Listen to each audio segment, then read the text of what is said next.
ሰላም እግዚአብሔር ከእናንተ ጋር ይሁን። እንደምሰነበታችሁ ክቡራትና ክቡራን ተመልካቾች፣ ይህ ሳምንታዊው ምክረ ካህን መርሃ ግብራችን ነው። በዛሬው መርሃ ግብራችን ተግባራዊ ክርስትና በሚል ርዕስ ከመምህር ጋር ቆይታ እናደርጋለን። በዋናነትም አንድ ክርስቲያን ከሆነ በኋላ ምን ነገሮች ማድረግ ይጠበቅበታል የሚለው ላይ ትኩረት እናደርጋለን። ዛሬ ከሚነሱ ጉዳዮች መካከል ተግባራዊ ክርስትና ስንል ራሱ ምን ማለት ነው? አንድ ክርስቲያን ከማመኑ ባሻገር ምን ማድረግ ይጠበቅበታል? በእውነት ክርስቲያን አምኛለሁ ብሎ ወደ ክርስትናው ድንበር ከተቀላቀለ በኋላ ምን ከማድረግ መጀመር ይጠበቅበታል? እንደው በጸሎት ህይወት መትጋት ቢያስፈልገው ጸሎት እንዴት ብሎ መጸለይ ይኖርበታል? ጸሎትስ ራሱ ምንድነው? ከአንድ ክርስቲያን ለጸሎት ምን አይነት ነገሮች ሊያደርግና ሊጠነቀቅባቸው ይገባል የሚሉትን እናነሳለን። በመጨረሻም አንድ ክርስቲያን በምጽዋት ህይወቱ እንዴት ባለ መልኩ ሊያገለግልና ሊታመን ይገባል የሚለውን እናነሳለን። ከዛ በፊት ግን እናንተ የጠየቃችሁትን ጥያቄ ተመልክተን እንመለስ። ስሜ ቅዱስ አለምሰገድ ይባላል። ጥያቄ ነበረኝ። ተግባራዊ ክርስትና ስንል ምን ማለታችን ነው? ተግባራዊ ክርስትና ማለት ክርስትናን እንዴት ማወቅ እችላለሁ? በእኔ በራሴ ተግባራዊ ለማድረግ ክርስትናን እንዴት ማድረግ እችላለሁ ነው። ሁለተኛ ጥያቄ ደግሞ የጸሎት ህይወት እንዲኖረኝ ምን ማድረግ አለብኝ? ወይንም ጸሎት እጸልያለሁ ግን እንዲሰማልኝ ጸሎቴ ተገቢ መልስ እንዲያገኝ ምን ብዬ መጸለይ አለብኝ? እንዴት ነው ጸሎቴን የማደርገው የሚለውን ነው።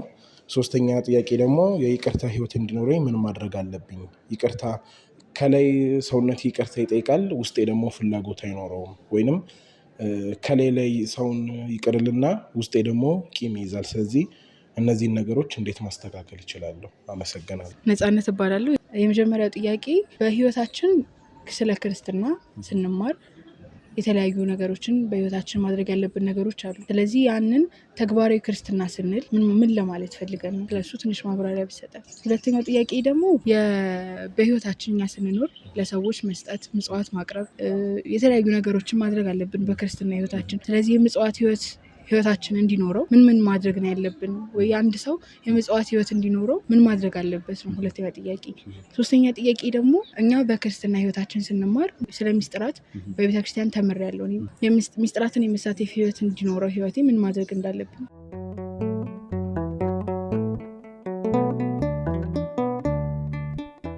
ተመልካቾች በእናንተ ጥያቄ መሰረት መምህር ተገቢ ምላሽ ይሰጣሉ። ከእሳቸው ጋር መልካም ጊዜ ይሁንላችሁ።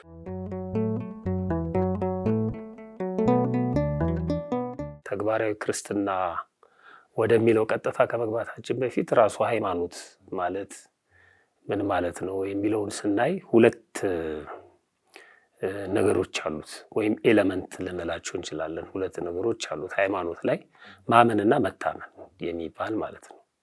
አንዱ ማመን ነው፣ ሁለተኛው ደግሞ መታመን ነው። ስለዚህ አንድ ሰው በሃይማኖት ውስጥ ነኝ ሲል ያምናል፣ ይታመናል። ይሄ እንግዲህ በጸሎታችን በቅዳሴያችንም ከመዝ ነአምን ወከመዝ ንተአምን እንላለን አይደለም? በዚህ እንዲህ እናምናለን እንዲህም እንታመናለን እንላለን። ሁለቱንም ነገሮች ነው የሚይዘው ማለት ነው። እና ከዚህ አንፃር አሁን ለምሳሌ አንድ ነገር ብጠቅስ፣ እነዚህ ብዙ ጊዜ ታሪካቸው ተደጋግሞ ይነገራል። ክብረ በዓል ላይ እናነሳቸዋለን። ሶስቱን ሕፃናት ብናነሳ በንጉሱ ፊት ቀርበው እግዚአብሔር ከዚህ እሳት ያድነናል ካሉ በኋላ ባያድነንም የሚል ቃል ተናግረዋል። በጣም የሚገርመው እሱ ነው። ያድነናል ያምናሉ አዳኝነቱን ማለት ነው። ባያድነንም ማለት መታመን ነው። አንዳንድ ሰዎች ስለበሉ ስለጠጡ ብቻ ነው የሚያመሰግኑት እግዚአብሔርን፣ የራባቸው ጊዜ ያማርሩታል ማለት። መታመን ማለት እሱ ነው። ልክ እኛ እግዚአብሔር እንደምናምነው እሱ እኛን እንደሚያምነን እኛ ደግሞ ለሱ መታመን መቻል አለብን ማለት ነው። እና በነገራችን ላይ አጋንንት ወይም ከሰይጣን የምንበልጠው በዚህ ነው። ያምናሉ ይንቀጠቀጣሉ ይላል አይደለም? እና በኋላ ላይ ልናነሳው እንችላለን። ስለዚህ እነዚህን ሁለቱን ለይተን ስናስቀምጥ ማመንና መታመን የሚለውን ከለየን በኋላ ይሄ ተግባራዊ ክርስትና የሚወድቀው መታመን ላይ ነው ማለት ነው። ለማመን ቃሉን መስማት ነው፣ ከዛ ታምራቱን ማየት ነው፣ የተለያዩ ነገሮች። ለመታመን ግን በጣም ከባድ ነው፣ ፈተናዎች አሉ ማለት ነው። ስለዚህ ተግባራዊ ክርስትና በመታመን ውስጥ የምናደርገው ሃይማኖትና ምግባር እንላለን አይደለም? ስነ ምግባር መጾም፣ መጸለይ፣ መስገድ እሱ ነው ተግባራዊ ክርስትና ማለት ነው። አንድ ሰው ስለ ጾም ሊያስተምር ይችላል፣ ግን መጾም አለበት። ስለ ስግደት ሊያስተምር ይችላል፣ ግን መስገድ አለበት። ከማወቅ ዘለን በህይወታችን አሁን ክርስትና የምንማረው ብቻ ሳይሆን የምንኖረው ህይወት ነው የሚባለው ለዚህ ነው። የምንማረው ለማመን ነው፣ ግን ብቻ አምነን ብቻ ዝም አንልም። ስንኖረው ግን ክርስትናን ተግባራዊ እናደርገዋለን ማለት ነውና ክርስትና ተግባራዊ ክርስትና ማለት ክርስትናን መኖር ማለት ነው።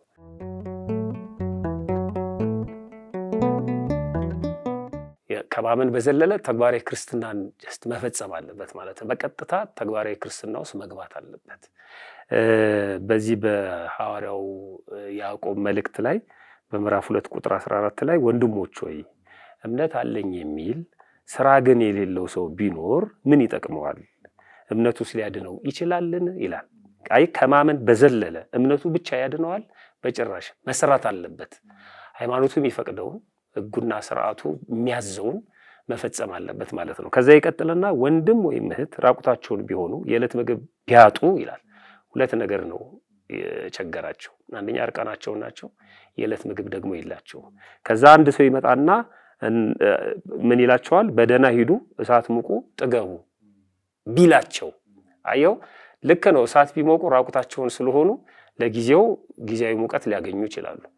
ግን በኋላ ሲሄዱ እንደውም ከእሳት ዳር ተነስተው ሲሄዱ እነዚህ ሰዎች ብርድም ሊመታቸው ይችላል። ለአካላቸው ልብስ አልተሰጣቸውም፣ ለወዳቸው ምግብ አልተሰጣቸውም።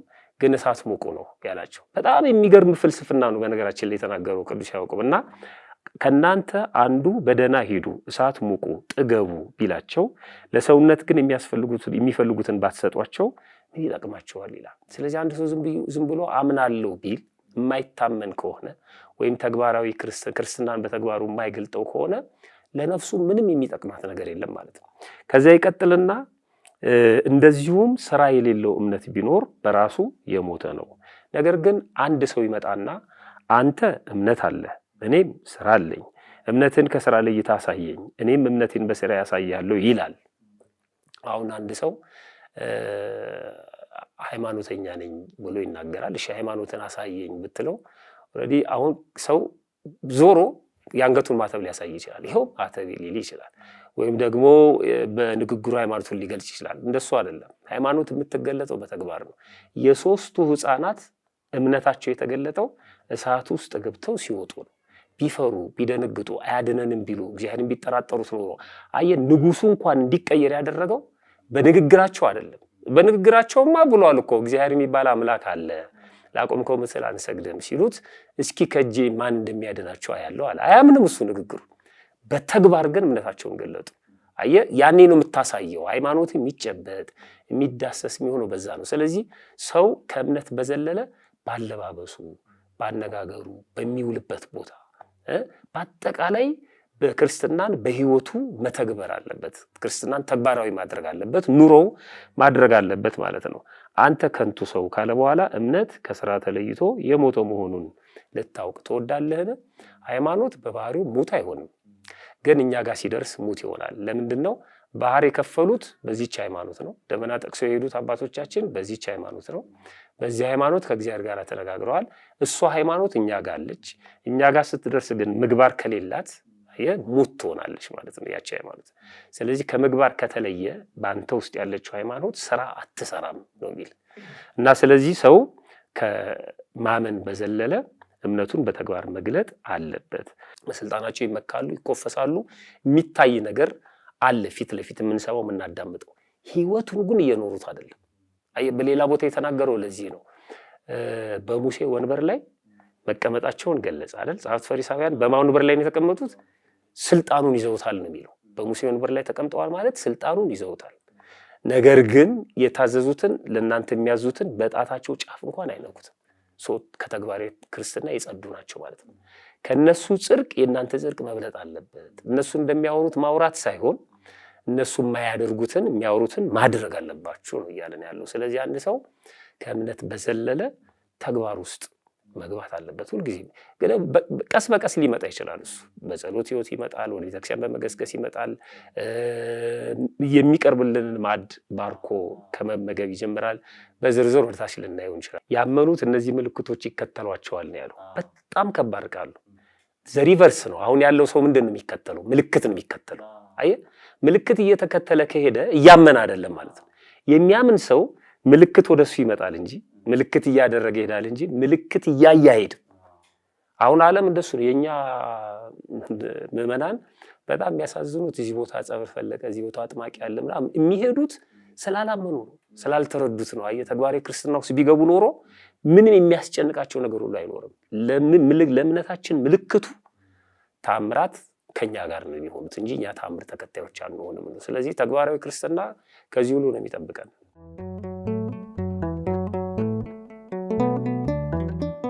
ከምንድን ነው መጀመር ያለብን? ሁልጊዜም አንድ ነገር የሚጀምረው ከትንሽ ነው። 100 እርምጃ እኔ ያሉት አይደል ቻይናዎች፣ 100 እርምጃ በአንድ እርምጃ ነው የሚጀምረው። እኛ ጋር ችግሩ በአንድ ጊዜ ከጭራው ቀንዱ ላይ ለመድረስ እንሞክራለን። ድሮ ህፃን ሆነን የምንፎካከረው ነገር አለ። ያለ አቅማችን ለማክፈል እንሞክራለን። ያለ አቅማችን እስከ 9 ሰዓት እንጾማለን።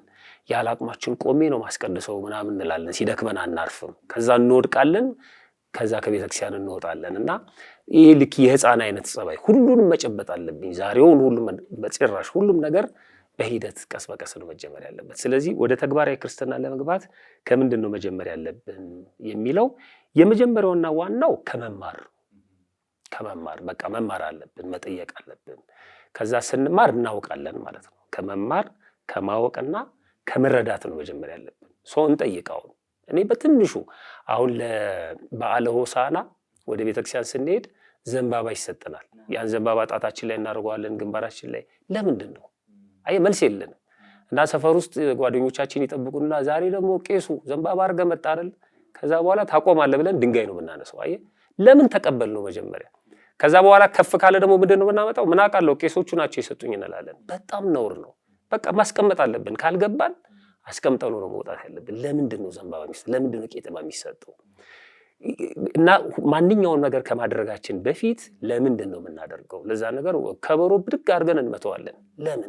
ለምን የሚመጣው ከበሮ? ከበሮ ራሱ ምልክቱ ምንድን ነው? የከበሮ ትርጉም ገብቶናል ወይ? አይ ሲገባን አይደለም ይዘነው ለመሽከርከር ለመምታት እንኳን እንሳሳለን፣ እንፈራለን ማለት ነው። እና ሳይገባን ዝም ብለን የምንገባበት ከሆነ በጣም ከባድ ነው። ወደ ተግባራዊ ክርስትና ከመግባታችን በፊት እያንዳንዱን ነገር ቁጭ ብሎ መማር። ዛሬ እግዚአብሔር ይመስገን አሁን በሁሉም ቦታ መማር እንችላለን። እጃችን ላይ ባለው ስልክ መማር እንችላለን። አጥቢያችን ላይ ባለው ሰንበት ትምህርት ቤት መማር እንችላለን። በትልልቅ መንፈሳዊ ማህበራት መማር እንችላለን።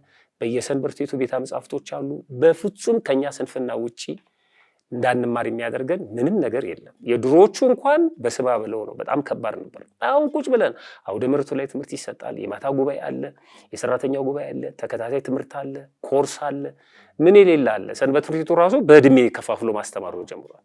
ሰው እንማር፣ በቃ ገብተን እንማር። ለምሳሌ በትንሹ ለምንድን ነው የምናማትበው? እናማትባለን። አሁን እንዴት እናማትባለን? ለምን እናማትባለን? መቼ እናማትባለን? ገብቶን ያንን የምናደርገው በርዕስ እናማትብ በጭራሽ። ብዙ ሰው በልምድ ብቻ ነው። ስለዚህ እሱ የትም አያደርሰንም እና እንጠየቃለና ለምንድን ነው የምታማትበው እንባላለን። ብዙ ወጣቶች እኔ ያዝናለሁ። እንደውም የእግር ኳስ ተጫዋቾች ሲያደርጉ ወደ ሜዳ ሲገቡ ሲቀየሩ አይተው ከሆነ እንዲሉና ጣታቸውን ይስማሉ። በአብዛኛው የካቶሊክ እምነት ተከታዮች ስለሆኑ እነሱ እምነታቸውን እየገለጹ ነው። ሁለት ጣታቸውን ነው የሚስሙት። ይሄ ማለት ክሌ ባህሪ ነው የሚሉት ክርስቶስን አየው። ሁለት ባህሪ ይሉታል። የኢትዮጵያ ቤተክርስቲያን ወይም ደግሞ ቤተክርስቲያን ቅድስት ቤተክርስቲያን አንዲቷ ቤተክርስቲያን አንድ ባህሪ ነው። ከሁለት አካል አንድ አካል፣ ከሁለት ባህሪ አንድ ባህሪ። እነሱ እምነታቸውን እየገለጹ ነው። ጀስት እኛም ተቀብለን እንደዛ እንላለን ቤተክርስቲያን ላይ ማለት ነው። በጣም ነውር ነው። ለምንድን ነው የምናማትበው? አየህ ከትንሹ። ከዛ እንቀጥልና ስለ ጸሎት ህይወት ለምንድን ነው የምንጸልየው? ጸሎት ማለት ምን ማለት ነው? በትክክል ለምን እንደምንጸልይ ጸሎት ማለት ምን ማለት እንደሆነ እንዴት እንደምንጸልይ ከገባን እኔ ቁርስ እየበላን ወይም ሻይ እያማሰልን አባታችሁን አይደለም በተአምር ማለት ነው። በጣም ነው የምንጸየፈው። አሁን ግን አስቡ፣ ከረባትን እያስተካከልክ ልትጸልይ ትችላለህ፣ ጫማን እያሰርክ ልትጸልይ ትችላለህ። ነውር ነው። ምክንያቱም ጸሎት ማለት ሰው ከእግዚአብሔር ጋር የሚያደርጋት ንግግር ናት ነው። ሰው እግዚአብሔር እዚህ ጋር ቆሞ እያናገርከው እንዴት ነው አንተ ሻይ የምታማሰለው? አየው አትደፍረውም ማለት ነው። ስለዚህ ለምንድን ነው መጸለየው? እንዴት ነው መጸለየው? መቼ ነው መጸለየው? ምንድነው መጸለይ ያለብኝ? አንዳንድ ሰዎች በጣም ብዙ የጸሎት መጽሐፍ ተሸክመው ይቆማሉ ለጸሎት። ይሉታል አያልቅም፣ ይደክማቸዋል፣ ያማርራሉ። ስለዚህ ከምንድን ነው መጀመሪያ ያለብኝ? እሱን ሁሉ በትክክል ማወቅ ያስፈልጋል። አንድ ነገር ቀጥታ ከማድረጋችን በፊት ለምንድን ነው፣ እንዴት ነው ማድረገው፣ መቼ ነው ማድረገው? ሌላ ምሳሌ እንዲህ ለምሳሌ በጸሎታችን በመጀመሪያ ስለ ማማተብ ስናነሳ ማለት ነው አንድ ሰው ጸሎት ከመጸለዩ በፊት ያማትባል። ትንሹን እንኳን 3 ጊዜ ነው ያማትበው ይላሉ። ጸሎት ከመጀመሩ በፊት ያማትባል። በጸሎቱ መሃል ነገረ መስቀሉን የሚያነሳ ክፍል ላይ ሲደርስ ያማትባል። ሲጨርስ ደግሞ ያማትባል። ስናማትብ የምንለው ምስክርነት ነው በነገራችን ላይ ማለት ነው። የመጀመሪያው በስመ አብ ነው የምንለው። ጣታችንን 3ቱን ጣታችንን እናጥፋለን። ከዛ እላዩ ላይ ይሄ ጠቋሚ ጣት የሚባለውን እናጋድመዋለን። በትክክል መስቀል ይሰራል ማለት ነው። አውራ ጣት ወደ ታች ነው የሚሆነው። ከዛ መጀመሪያ ከመሃል ግንባራችን ነው የምንጀምረው። በስመ አብ ስንል ግንባራችን ላይ ያርፋል። በአብ ስም በአማርኛ ሲሆን በአብ ስም ይሆናል ማለት ነው። ከዛ ስንቀጥል ወወልድ ብለን ደረታችን ላይ እናመጣዋለን። ወመንፈስ ቅዱስ ብለን ግራ ትከሻችን ላይ፣ ከዛ አሃዱ አምላክ ብለን ወደ ቀኝ አሜን እንላለን። 2 ነገር ነው እያለን ያለ ነው። አንደኛ የመስቀሉን በመስቀል የምንሰራውን ተግባረ ነፍስም ተግባረ ስጋም በመስቀል ባርከን እንጀምራለን ማለት ነው። ሁለተኛው ግን ስለ ክርስቶስ ነው እየሰበክን ያለ ነው ወይም እየመሰከርን ያለ ነው። እንደዚህ ስንል ከላይ ከሰማየ ሰማያት የወረድክ እያልነው ነው ክርስቶስን ማለት ነው። ከቅድስት ድንግል ማርያም የተወለድክ፣ ከዛ ሞተ ተሰቅለ ነፍሳትን ከግራ ወደ ቀኝ ወይም ከሲኦል ወደ ገነት የመለስክ አንተ ነህ ብለን አሜን ብለን እጅ እንነሳለን ማለት ነው። ይሄ ምስክርነት ነው። በአብ በወልድ በመንፈስ ቅዱስ ስም ብለን የእግዚአብሔር ጣት ይላታል መጽሐፍ ቅዱስም ራሱ ማለት ነውና የማማተብ በቃ በትንሹ አንድ ሰው ይሄንን ማወቅ አለበት ማለት ነው። ሲጀምር ሲጨርስ ማማተብ አለበት። ቀኝ በቤተክርስቲያናችን ትርጓሜው ማለት ነው አንደኛ የማሸነፍ የኃይል የስልጣን ምልክት ነው እና በጥቅሉ ከእግዚአብሔር ጋር የመሆን ምልክት ነው፣ ሲምቦል ነው። ለምን መሰለ? ክርስቶስ በቅዱስ ጴጥሮስ አሳማጭነት ሐዋርያት ወደ ቀደመ ግብራቸው ሲሄዱ አግኝቷቸው ነበር አሳ ለማጥመድ።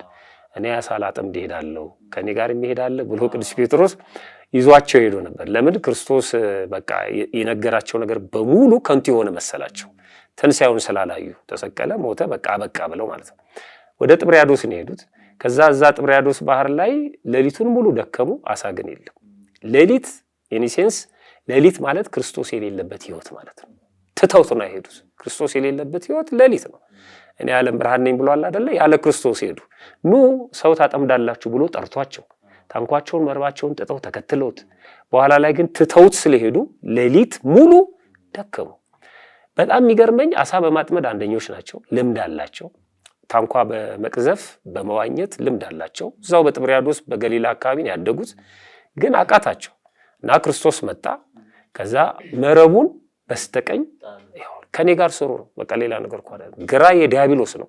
መጨረሻው ዘመን ከመጣ በኋላ ኃጥአንን በግራ ያቆማቸዋል፣ ጻድቃንን በቀኝ ያቆማቸዋል ይላል። ያው አክቹአሊ በፍየልና በበግ የተመሰለው ማለት ነው። የመጨረሻ ፍርድ ሲሰጥ የመንግስተ ሰማያት ምሳሌ ናት ቀኝ፣ ግራ ደግሞ የገሃነመ እሳት የሲኦል ምሳሌ ነው ማለት ነው። ስለዚህ ነፍሳትን ከሲኦል የማውጣቱ ነው። ከግራ ወደ ቀኝ የመለስከን፣ ከኃጢአት ወደ ጽድቅ የመለስከን፣ ከሞት ወደ ህይወት የመለስከን አንተ ነህ ያለው ነው። ከግራ ወደ ቀኝ የምናማትበው ማለት ነው። ልክ እንዲያ ማትበን ከተሳለምን በኋላ ምን ዞሮ በዚህኛው በቀኛችን ነው ምን ዞሮና ውደት የሚደረገውን በቀኝ ነው። በአጠቃላይ ቀኝ የማሸነፍ የስልጣን የኃይል ምልክት ነው። ከእግዚአብሔር ጋር የመኖር የዘላለም ህይወትን የመውረስም ምልክት ስለሆነ መጽሐፍ ቅዱስ ላይም ተጽፎ እንደምናነበው ማለት ነው። በዚህ ምክንያት ነው ማማተባችንን ከግራ ወደ ቀኝ የምናደርገው፣ ውደታችንን ከግራ ወደ ቀኝ የምናደርገው፣ በቀኝ አውለኝ ብለን የምንጸልየው። ሁሉንም ነገር በአንድ አይነት መልኩ አንወስደው፣ እንደየአውዱ ነው የምንወስደው ማለት ነው። ለምሳሌ አንበሳን በዲያብሎስ ተመስሎ እናገኘዋለን መጽሐፍ ቅዱስ ላይ። አንበሳ ደግሞ በክርስቶስ ተመስሎ እናገኘዋለን። በክፋቱ በዲያብሎስ ደግሞ በኃይል በአሸናፊነቱ ደግሞ በክርስቶስ ይመሰላል ማለት። ስለዚህ ከግራ ጎኑ ተገኘች ማለት አሁን እኛ እንደምንተረጉመው ግራ የጨለማ የገሃነመ ሲኦል የሚለውን አይደለም ያመጣው። አካሉ ነው። ግራም ይሁን ቀኝ አካሉ ናት። ከጎኑ ነው የተገኘችው ማለት ነው። ከዛ ከግራ ጎን ተገኝታ ግን በቀኙ ነው የምትቆመው። ንግስቲቱ በቀኙ ትቆማለች እንደሚለው ማለት ነው።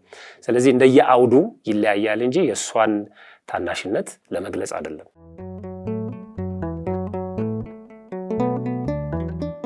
አንድ ሰው የጸሎት ህይወት እንዲኖረው 5 ነገሮችን ማወቅ አለበት።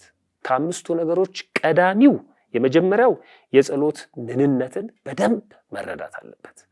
በቃ በእንተ ጸሎት፣ ስለ ጸሎት ፍትሐ ነገሥቱም ይናገራል፣ ስለ ጸሎት ሥርዓተ ቤተክርስቲያንም ይናገራል፣ ስለ ጸሎት ራሱን የቻለ ትምህርትም አለው። በነገራችን ላይ መልአከ ታቦር ተሾመ ዘሪሁን ስለ ሚስጥራተ ቤተክርስቲያን አሁን ነፍሳቸውን ይማረው አርፈዋልና የሊቃውንት ጉባኤ አባል የነበሩ ስለ ሚስጥራተ ቤተክርስቲያን ሲያስተምሩ 7 ብቻ አይደሉም ሚስጥራተ ቤተክርስቲያን ይሉና እሳቸው ለምሳሌ ሚስጥረ ቁርባን፣ ሚስጥረ ጥምቀት እያልን አይደል 7 የምናደርገው።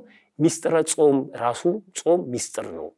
ሚስጥረ ጸሎት ራሱ ጸሎትም ሚስጥር ነው። ሚስጥረ ስግደት ራሱ ይሄም ስግደትም ምስጢር ነው እያሉ ያበዟቸዋል ለዚህ ማለት ነው። ስለዚህ ልክ እንደ 7ቱ ሚስጥራተ ቤተክርስቲያን ስለ ጾሙ በደንብ ማለት ስለ ጸሎት በደንብ ማወቅ መረዳት ያስፈልጋል። በትንሹ ጸሎት ማለት ምን ማለት ነው ስንል እንኳን ፍትሐ ነገሥቱ ጸሎትሰ ተናግሮተሰ ምስለ እግዚአብሔር ነው የሚለው። ጸሎት ማለት ሰው ከእግዚአብሔር ጋር የሚያደርገው ንግግር ነው የሚለው። ስለዚህ አንድ ሰው ልጸልይ ነው ሲል ማሰብ ያለበት ከእግዚአብሔር ጋር ልነጋገር ነው በቃ ማሰብ ያለበት እሱ ማለት ነው። እየጸለይን እኮ ስልክ ሲጮህ እናነሳና ልኩን ነገር ነው የሰውየውን ከዛ ዘግተን ደግሞ ወደ ጸሎት እንሄዳለን። እግዚአብሔር አጠገባችን የለም ማለት ነው። በከንፈር ነው ምናምነው ማለት ነው። እና ትልቁ ነገር እሱ ነው። የመጀመሪያው ስለ ጸሎት ምንነት በደንብ ማወቅና መረዳት ያስፈልጋል። ሁለተኛው የጸሎት መጽሐፍ እንዳለ የማያውቁ ሰዎች አሉ። አሁን እኔ ብቻዬን በቃል እንደጀማሪ ላልል እችላለሁ። ብዙ ሊቃውንተ ቤተክርስቲያንም እኮ መጀመሪያ የንባብ ትምህርት አለ። ከዛ በኋላ በቃላቸው ይዘው ነው የሚጸልዩት። ውዳሴ ማርያም፣ መልካ ማርያም፣ መልካ ኢየሱስ፣ ሌሎቹንም አንዳንዶቹ ደግሞ ቅዳሴውን ሁሉ ማለት ነው። ስለዚህ መጀመሪያ መጽሐፍቶች አሉ። የጸሎት መጽሐፍት አላት ቤተክርስቲያን መነሻ የሚሆኑ ልክ ስታንዳርድ ናቸው እነዛ ማለት ነው። ይሄን የማያውቁ ሰዎች አሉ። የጸሎት መጽሐፍ ስንቶቻችን አለ በቤታችን ውስጥ? መጽሐፍ ቅዱስ አለ በቃ በቂ ነው ብለው የሚያስቡ ሰዎች አሉ።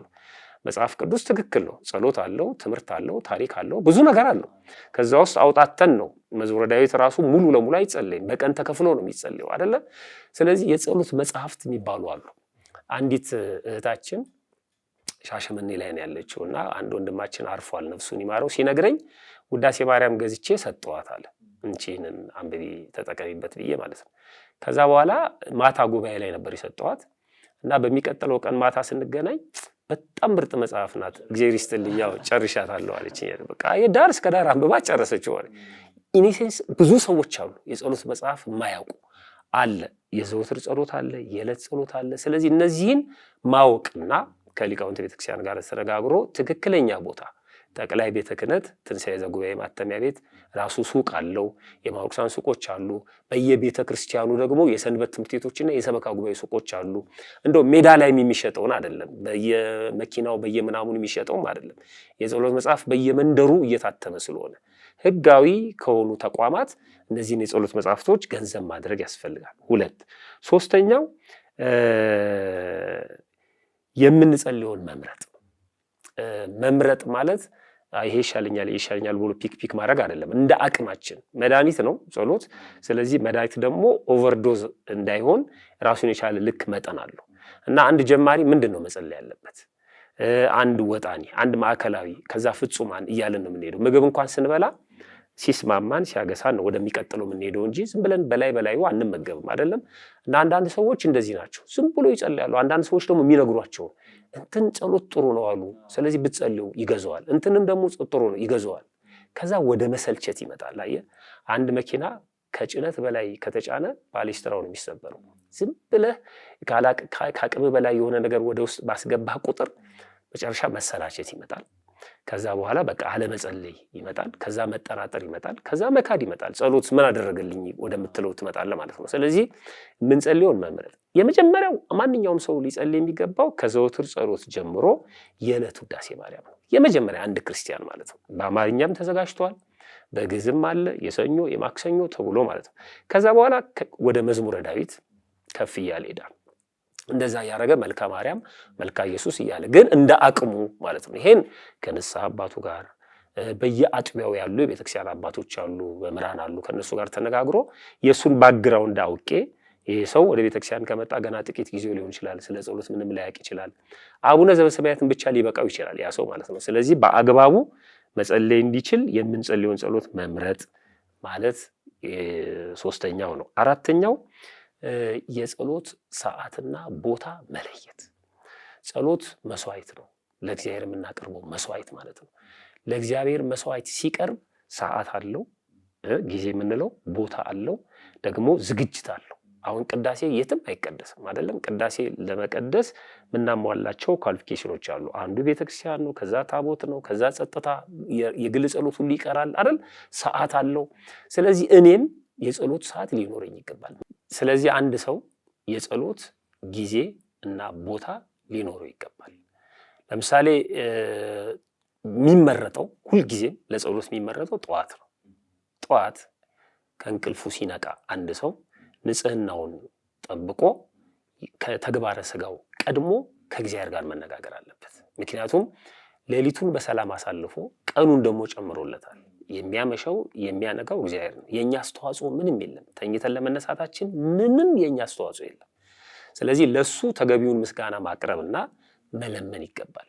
ብዙ ሰዎች የጸሎት ጊዜ የለኝም ይላሉ እና አንድ ጊዜ ደቡብ አፍሪካ ለአገልግሎት በነበርኩ ሰዓት እንደዚህ ተሰብስበን ስናወራ ስለ ጸሎት ተነሳና እኔ ምንም በቃ አልቻልኩም፣ የጸሎት ጊዜ የለኝም ማለት እና ጠየቅኩት። ምንድነው የምትሰራው አልኩት። ነገረኝ። እስቲ የአንድ ቀን ውሎህን ንገረኝ አልኩት። ጠዋት ከእንቅልፌ እነሳለሁ አለ። ስንት ሰዓት ነው የምትነሳው? 11 ሰዓት። ይሄ ውድ ነው አይገኝም። 11 ሰዓት አንድ ሰው መነሳት ማለት 11 ሰዓት ነው የምነሳው አለ። ስራ ስንት ሰዓት ነው የምትገባው አልኩት። 1 ሰዓት ተኩል። ከዛ ምን ታደርጋለህ? እንደተነሳው ስፖርት እሰራለሁ አለ።